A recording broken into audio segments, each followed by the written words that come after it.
welcome to Meet the Candidate. And my guest this afternoon is Naghmana Sherazi, who is a candidate for Spokane City Council. Welcome, Naghmana.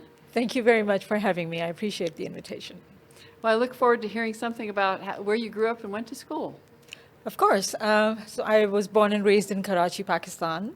I lived there most of my life. I did all my schooling there up until I was a master's degree holder in Karachi.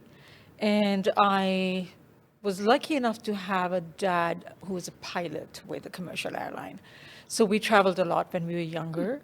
And eventually, when I grew older and moved away from Pakistan, I did a bachelor's degree in cytogenetic technology in Houston, and I also did a Manchester Open Learning module on customer service when I was a stewardess with British Airways for about 14 years.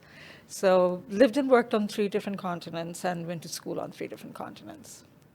Oh, I'm sure there would be some fascinating stories you could tell me. Is there some incident that you think, something about your schooling that you think has really informed your worldview going forward? Not just about my schooling, I think probably about my culture. It's steeped in hospitality and taking care of people. And I think that's a very big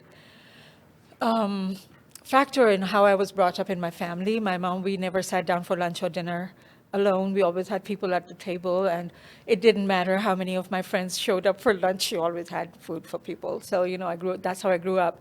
But the basic philosophy that I think was, that has meant a lot to me and shaped my thinking and how I approach everything around me, the world around me, and how I navigate things around me is by virtue of the fact that, there's an adage in Urdu, which is the language that I speak, and it's basically says that all 5 fingers on the hand, well, the digit, obviously, the thumb, all 5 fingers on the hand are not created equal. And there's a reason why, because they're all positioned differently. They all have their own function. I mean, you couldn't hold a fork to eat unless you had opposable thumb, right? And then, or you couldn't count money, for instance. It's very, very important. And so what it basically does mean is that each digit has inherent worth and value. But for the hand to function, it needs to come together. And for me, that is basically the philosophy of life for me, that, we all, each and every one of us has different upbringing and skills and gifts that God has given us. And so we bring with us all of those when we come to society. But all of us, despite our individuality and our individual skills, must come together to work together for society to be able to function properly.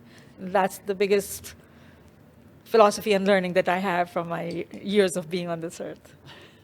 Well, thank you for that. What brought you to Spokane? Long story. Well, what's the shorter version? Okay, I will try my best. I'm a domestic violence survivor. And my son and I, well, my son was born in Denton, Texas. We were living there at the time, and I was going to school there at the time. And 9/11 happened, we lost our business, and so we moved back to Pakistan with a ton of debt, and my ex was never the same again, unfortunately. So I ended up divorcing him, and then my brother offered me sort of like a refuge, I suppose, and he said, come to Houston and live with us for a while and figure out what you want to do. I was married to the man for 14 years, engaged to him, and knew him for 6 years before that. 20 years of your lifetime, right? It's a long time to be with one person. I had my son really late in life, though, so he was very little at the time. And so when I moved here, he was not yet 7. And so I went back to school because nobody would hire me with just my master's degree from Pakistan, right? And so went back to school, got a second bachelor's degree in cytogenetic technology. And I thought, that's a degree that I will always have a job because of, I'll never be without a job, and I'll be able to, provide for my child and be independent and, continue to live a good life, hopefully. Moved to Spokane because I was offered a position at a genetic testing company up here. I was doing my internship at Baylor College of Medicine, and I found out that the degree that I had mastered or started and whatever, I did pass it really well, so I suppose I sort of mastered it. But moved to Spokane because the woman who had founded the lab up in Spokane was originally, they had Baylor College of Medicine roots. So I was devising an experiment, and I found out about the job opening that they had, and they offered me the position after I don't know how many panels of interviews, and they had me come to Spokane, and I got the grand tour and everything, and I literally fell in love with Spokane. And I thought, this is a great place to bring a child up. I did my research, found out that it was one of the top 10 friendly cities for families. You can do outdoor stuff, whatever the weather, whether it's trails and hiking or whether it's snow sports. And my son had just started Boy Scouting, and, he learned how to snowboard, alpine ski, and Nordic ski in one season. So that's, definitely something to say about that. That's what brought me to Spokane, was the job that I was offered up here. Okay, well, that's a good reason to move to town. Yes. And I'm glad that you fell in love with the place. I did. What prompted you to turn to politics?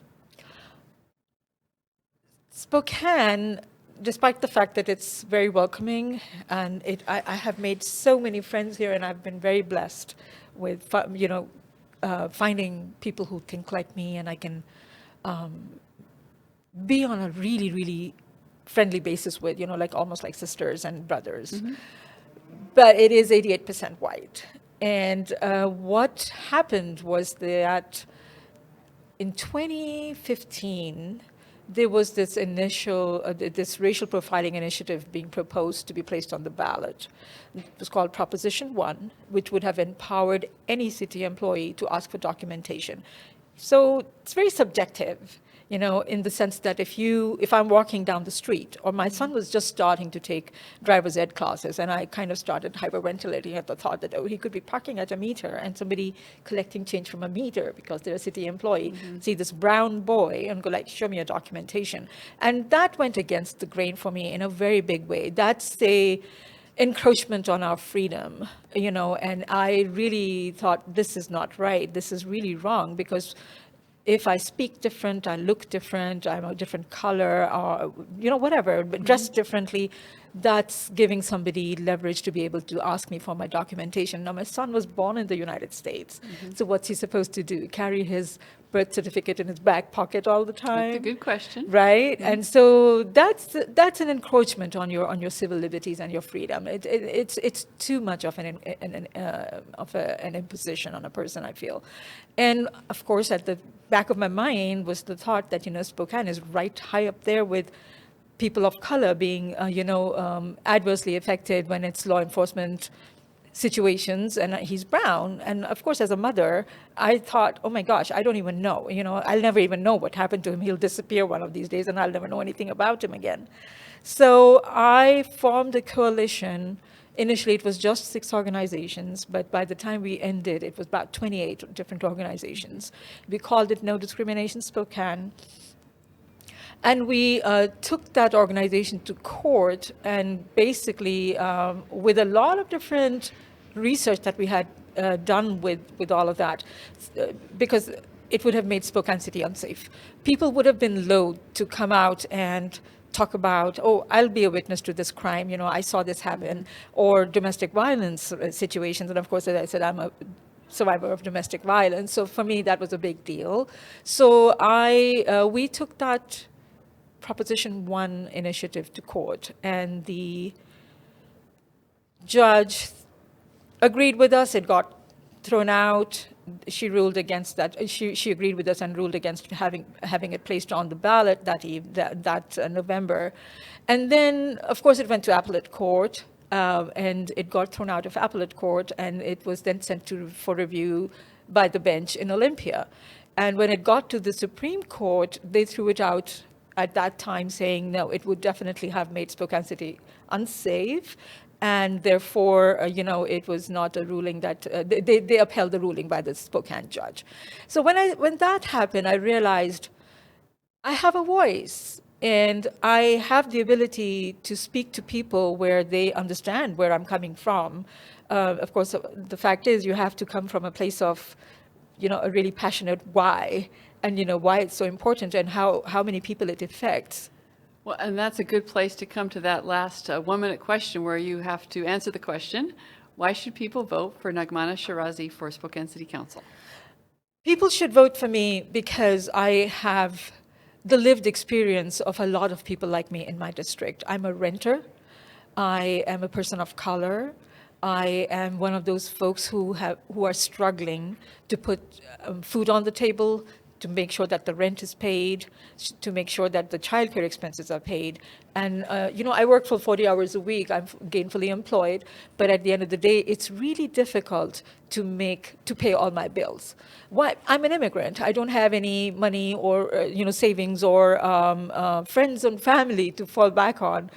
So I have to do what I have to do by doing 2 jobs, 3 jobs at the same time. And there's so many people like me in my district, regardless of race, ethnicity, national origin, color, whatever, everybody, we're so many of us in that same situation. So I want to bring these voices with me, with tried and proven, really data-based solutions and these voices to the city council so that people like me are represented. That's why they should vote for me. Okay. Well, you've got your wrap up, and I appreciate you coming in today and wish you good luck on your campaign. Thank you very much. Bye. What does it mean to be awake? It means to truly understand the issues facing us and actively participate as a citizen in this country. One way you can do that is by voting your values, based on the Word of God. We believe We Vote has done the research and provides you the information you need to make an informed decision on which candidates will champion our values and work for us. Now is the time to rise up, get involved, and vote. WeBelieveWeVote.com. Hello, Spokane. This is Governor Mike Huckabee. I'm going to be speaking at We Believe, We Vote's October 2nd fundraiser. It's more important than ever for Christians to come together and to vote. I'm looking forward to seeing you on October the 2nd of this year. For tickets to the event, go to WeBelieveWeVote.com.